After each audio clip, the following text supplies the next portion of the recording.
इस टाइम पर राजस्थान रॉयल्स में सब कुछ बेहतर नहीं चल रहा है।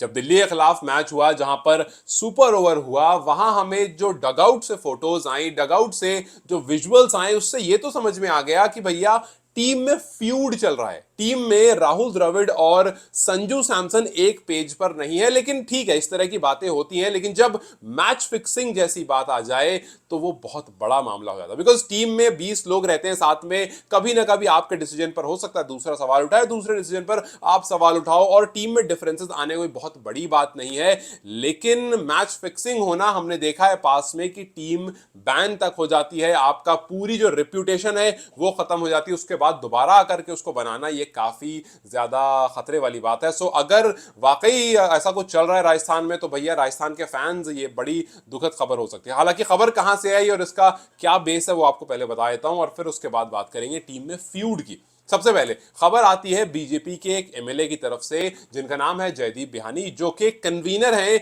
राजस्थान क्रिकेट एसोसिएशन के। जी हां, राजस्थान क्रिकेट एसोसिएशन के कन्वीनर ने राजस्थान रॉयल्स मैनेजमेंट पर सवाल उठाया। उन्होंने इनडायरेक्टली एलिगेशन लगाया है कि यहां पर मामला गड़बड़ चल रहा है, मैच फिक्सिंग का इनडायरेक्टली एलिगेशन लगाया है, और इस बात पर राजस्थान जो है वो काफी भड़क गई। अब कौन से मैच से ये बात आती है? ये बात निकल कर आ रही है एलएसजी वाले मैच। अगर आपको याद होगा, आरआर वर्सेस एलएसजी का जो मैच था, जो लास्ट ओवर में गया था, जहां पर 9 रन चेज करने थे, जहां पर ध्रुव जुरेल और हिटमायर बैटिंग कर रहे थे, जहां अवेश खान गेंदबाजी कर रहे थे, और आखिरी ओवर में राजस्थान 9 रन नहीं बना पाती है, अवेश 9 रन डिफेंड कर लेते हैं।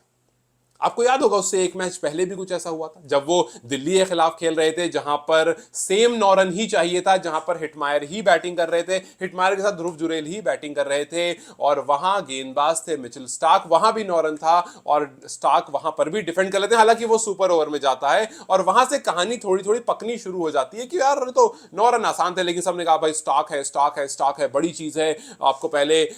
डिफेंड भी कर लिया, फिर सुपर ओवर में बचा लिया। लेकिन वहां से ये समझ में आ गया कि टीम में कुछ मामला जो है वो खराब चल रहा है। लेकिन जयदीप बिहानी ने उसके अगले मैच, जब एलएसजी के खिलाफ ये चीज हुई, तब कहीं ना कहीं एलिगेशन लगा दिया कि भैया मामला जो है वो कुछ गड़बड़ है, और यहां से जो राजस्थान की मैनेजमेंट है वो काफी गर्म हो गई।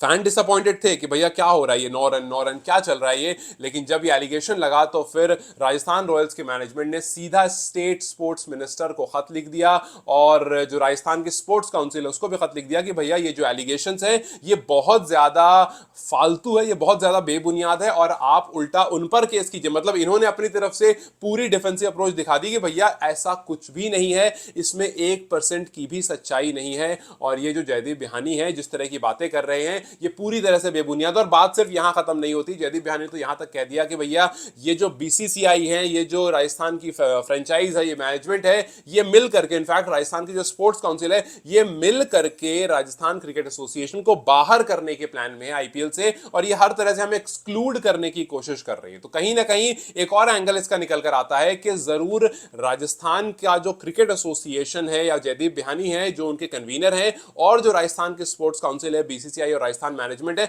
उनमें कुछ अंदर ही अंदर चल रहा था, उसमें कुछ अंदर ही अंदर रिफ्ट चल रहा था, शायद जिसके बाद ये इनडायरेक्ट एलिगेशन लगाए। क्योंकि साफ साफ उन्होंने मैच फिक्सिंग नहीं बोला, उन्होंने बोला कि मैच के रिजल्ट में मैनिपुलेशन करने की कोशिश की जा रही है, ऐसा आरोप हम पर लग रहा है, और ये पूरी तरह से बेबुनियाद है, हम इसमें कहीं से भी इन्वॉल्व नहीं है, और हम उल्टा आपसे डिमांड करते हैं कि आप उन पर केस कीजिए, आप उन पर कड़ी से कड़ी कार्रवाई कीजिए। क्योंकि जिस तरह से आप ये एलिगेशंस लगा रहे हैं, इससे पूरी की पूरी टीम हिल जाती है, इससे दुनिया भर में बहुत बुरी बुरी रेपुटेशन जाती है, इससे प्लेयर्स पर बहुत बुरा रेपुटेशन जाता है। प्लेयर्स जो हैं वो जी जान लगाकर मेहनत करते हैं, और इवेंचुअली अगर इस तरह का आरोप लग जाए तो कोई भी फैन उस टीम को सपोर्ट नहीं करना चाहेगा, और इससे इवेंचुअली बहुत बड़ा लॉस होता है। बिकॉज वी ऑल नो कि IPL is eventually a business, और अगर इस तरह का एलिगेशन लगेगा तो फैन सपोर्ट नहीं आएगा, व्यूअरशिप कम होगी, और फिर जो बिजनेस है, जो स्पॉन्सर्स हैं वो पीछे हो जाएंगे। सो बहुत तरह से इस पर नुकसान हो सकता है, इसी वजह से इस पर तुरंत तुरंत एक्शन लिया जाए।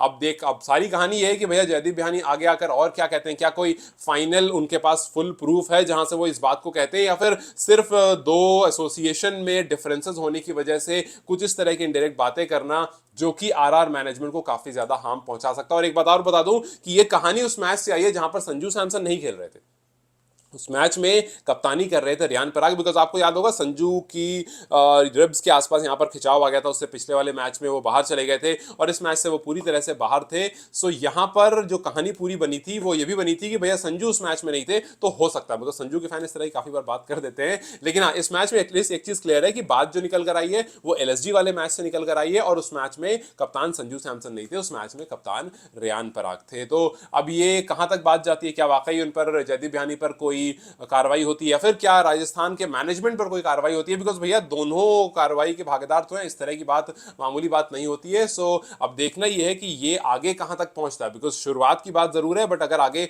मामला कुछ गड़बड़ हुआ तो काफी मुश्किल खड़ी हो सकती है। हालांकि राजस्थान रॉयल्स जो है वो इस टाइम पर काफी बुरे सिचुएशन से गुजर रहा है, बिकॉज भैया 8वें पोजीशन पर आप हो, आप यूजुअली ऐसे रहते नहीं हो, आप एक स्ट्रॉन्ग टीम हो, ऐसी टीम हो जो यूजुअली टॉप 4 में दिखती है, आप 8वें पोजीशन पर, आपने 6 मैचेस हारे हैं, 2 मैच आप सिर्फ जीते हो, और आप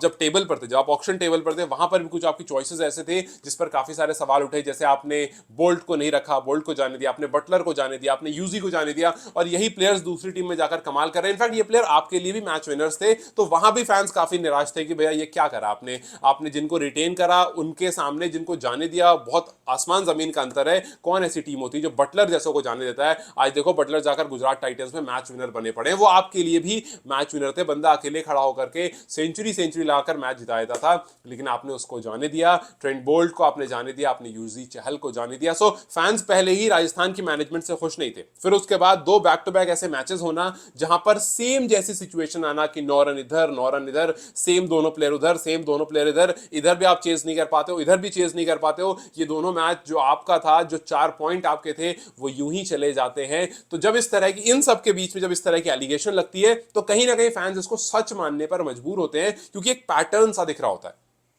पैटर्न सा दिख रहा होता है शुरू से एंड तक में, और अगर ऐसा पैटर्न आपके सामने ड्रॉ होता है तो यस आप भी कहीं ना कहीं मान लोगे कि यार हो सकता है कि अंदर ही अंदर कुछ इस तरह की खिचड़ी पक रही हो। और टीम में जब फ्यूड दिख जाए कि भैया टीम में डिफरेंसेस दिख रहे हैं, कि आप जब दिल्ली कैपिटल्स के खिलाफ मैच खेल रहे हो जहां पर आखिर में आपको सुपर ओवर के लिए अपने बैट्समैन भेजने हैं, तो वहां पर स्टार्क गेंदबाजी कर रहे हैं और आपके पास one of the best against Starc में यशस्वी जायसवाल मौजूद है, लेकिन आपने हिटमायर को भेजा जो कि स्ट्रगल कर रहे थे। हिटमायर पहले भी स्ट्रगल कर रहे थे, हिटमायर उसको चेज डाउन नहीं कर पाते हैं, लेकिन उसके बावजूद आपने हिटमायर को भेजा और उनके साथ भेजा आपने रियान पराग को। काफी लोग इस बारे में बात करते हैं, मैंने खुद भी कहा था कि भाई अगर मैं होता तो एनी हाउ मैं जायसवाल को ही भेजता, बिकॉज वो स्टार्क के सामने ज्यादा प्रोमिनेंट दिख रहे थे। सो ये सारी कहानी जब आप देखते हो आपको लगता है एक मैनेजमेंट ऐसा क्यों करेगी, मतलब क्यों ऐसा करेगी। और फिर जब ये डिस्कशन हो रहा था, जहां पर सुपर ओवर के टाइम डिस्कशन हो रहा था, उस टाइम पर संजू उस डिस्कशन का हिस्सा नहीं थे, संजू साइड में खड़े थे और संजू को बुलाया भी जाता है, एक प्लेयर की तरफ से इशारा किया था, संजू ऐसे मना कर देते हैं कि नहीं नहीं ठीक है, और वहां पर सारा डिस्कशन जो है वो राहुल द्रविड़ कर रहे थे। तो फ्यूड का एग्जाम्पल हमने देख लिया कि भैया डिफरेंसेस हैं, मामला कुछ खराब चल रहा है, लड़ाई चल रही है। हमने बुरे डिसीजन मेकिंग का देख लिया अंजाम कि भैया बुरा डिसीजन मेकिंग से क्या होता है। हमने ऑक्शन टेबल पर मामला खराब होते हुए देख लिया, और हमने मैच में कुछ पैटर्न देख लिया, और इन सबको आप एक तरफ रखते हो और फिर कहीं से एक आदमी अगर एलिगेशन लगा देता है और वो भी convener sports Rajasthan cricket council का, तो आप कहते हो कि यार भैया हो सकता है। अब देखते हैं ये मामला कहां तक जाता है, देखते हैं क्या राजस्थान जिन्होंने उल्टा कन्वीनर पर कहा है कि भैया आप इन पर कड़ी से कड़ी कार्रवाई कीजिए, क्या वो सही है, या फिर कन्वीनर जिन्होंने ये इल्जाम लगाया है राजस्थान रॉयल्स पर वो सही है। कितनी आगे तक कार्रवाई होती है जिसमें बीसीसीआई तक को लपेट लिया गया है कि भैया ये भी मिले जुले हैं, हमें बाहर निकालने के चक्कर में ये भी आपस में मिले जुले हैं। क्या कार्रवाई है, कौन सही है कौन गलत है, क्या आगे होगा वो मैं आपको अपडेट करता रहूंगा, बट इस टाइम पर ये काफी शॉकर है राजस्थान रॉयल्स फैन के लिए और राजस्थान रॉयल्स मैनेजमेंट के लिए। आप इसको किस तरह से देखते हैं मुझे कमेंट सेक्शन में जरूर बताएं। Till then you guys take care, I will see you very soon.